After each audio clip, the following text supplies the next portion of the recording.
you do have a blue sheet, so if you guys want to follow along, you can. Just try not to get ahead of me, but. So the first thing we're gonna do is go over your doser part. And this just kind of goes over stuff that you need, the information you need to keep track of. Here's an example for you. So on the first page, you'll fill out your name, your social, and the date. What you guys have, the dosimeters that you guys have are the AT725s, and they are the mid-range. And if you would look to see the serial number, verify that it's not expired, that it's been calibrated, it's good to go, make sure there's no visible damage.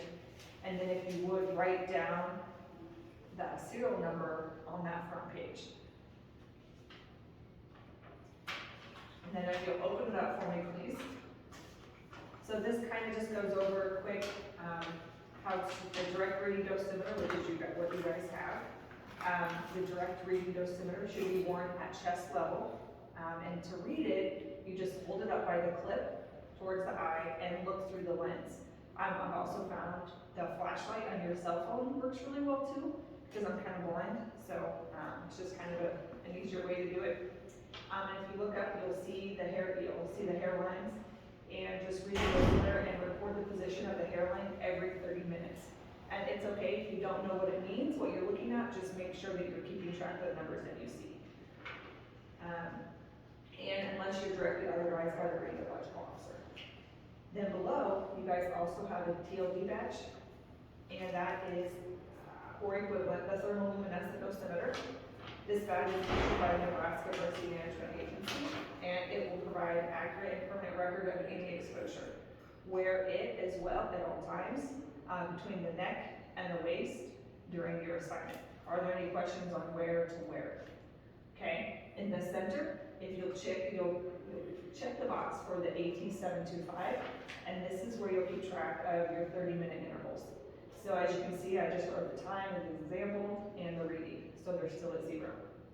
On the third page is the electronic dosimeter, which we currently do not have, but it's kind of the same functions, and if you do, then you can turn this page and look. Then if you close it, go to the emergency worker checklist. Please. It talks about before beginning your assignment, you should have the following, which is your TLD badge, as well as your AT725, and this card with you. It is very important, if you are female and are pregnant or suspect that you may be pregnant, please notify your supervisor immediately. Also, contact your supervisor if you have a problem, if you need additional information, if you reach your 500 milligram dose limit, or if you're unsure of any instructions we're going over today. Are there any questions with that? What I've also given you is KI, which is the potassium iodide in the package. At quick glance, just look at it and make sure there's no damage to it, make sure it's not expired. The Nebraska Department of Health and Human Services is the only agency which can authorize the ingestion of KI for emergency workers. Also, it's voluntary. KI provides optimal protection against inhaled radioactive iodides and provides substantial protection even hours after exposure. DHHS, DPH, or your medical health provider can provide you with additional information. If you also look at the packet, there's information in it as well in your KI packet. Now, if you flip the page to the last one, this is just important information. The individual with known allergy to KI or with pre-existing thyroid disease, Graves' disease, thyroid nodules, Hashimoto's, thyroiditis, that might predispose them to adverse reactions, you should avoid the KI. Once you decide to take it, you put the KI dose and then the time and date that you took it. If you decline to take it, you need to sign and immediately notify your supervisor or and the radiological officer. Let us know. Additional information, the dosimeter you have been issued will enable you to record your exposure to radioactivity. It is important that you wear it or them at all times during the radiological incident and read and record the measurements as instructed. Also make sure you keep your dosimeter. That way you know it's your reading and not someone else's. Also report any changes to your supervisor and be careful not to bump or drop any direct reading dosimeter as it may cause a false reading. If such an accident would occur, read your dosimeter immediately and report any changes to your supervisor. Any questions with that? And if you also look There's a green card attached to your dosimeter, and that is just kind of a quick synapse of what we just kind of went over, your limits, your readings, that kind of thing. Okay, so now we're going to go into the just-in-time training, which is the blue sheet that you guys have, if you want to follow along. Make sure if it's weather related, we got a coat on or something, you want to take the coat off. Yes. Don't lay it on the floor or anything like that, because it might take you reading, like, that's when. Nope, thank you. Okay, so the direct reading dosimeter. Direct reading dosimeter is issued to all emergency workers working in radiological areas.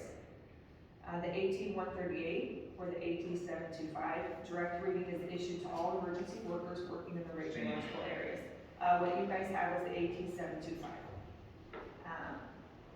So now I'm going to kind of show you, you might have to see one for me. On how to read it, like I said before, you strip it with a clip and then hold it up to the light and then make sure it's on 0. Or use your cell phone flashlight. Check to verify the device is on 0, and if not, please come see us and we'll exchange it for one that is. Do not expose to extreme heat, 180 degrees, moisture, and that's total immersion. So if you drop it, it gets right on, you'll be fine. Or high dust, dirt conditions. If radiation dose of 100 millirankin or 1 rankin is received, immediately notify your supervisor or the radiological office. Allowable exposures for emergency workers are as follows. And this is also on your green card, so you do not have to memorize these, just know that they are there if you need them. Turn back cards are attached to the dosimeter. 500 millirankin, call your supervisor for further instructions.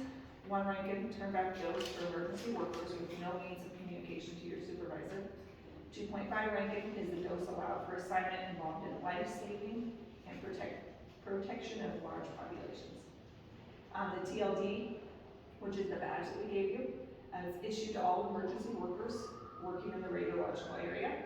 Same as the other one, do not expose it to extreme heat, moisture, or high dust or conditions. If you were previously issued a TLD badge, ensure that you receive the same badge. So there's a little number on there too, so just make sure that you're aware that, like I said, you keep your badge as it is yours. When going off duty, the TLD badge will be turned in. If it is lost or damaged, immediately notify your supervisor. At the end of your shift or position change, you must report to the reception and care. Any questions on that? And then there you will turn in all equipment and be monitored for possible contamination. Are there any questions? Please ask. No.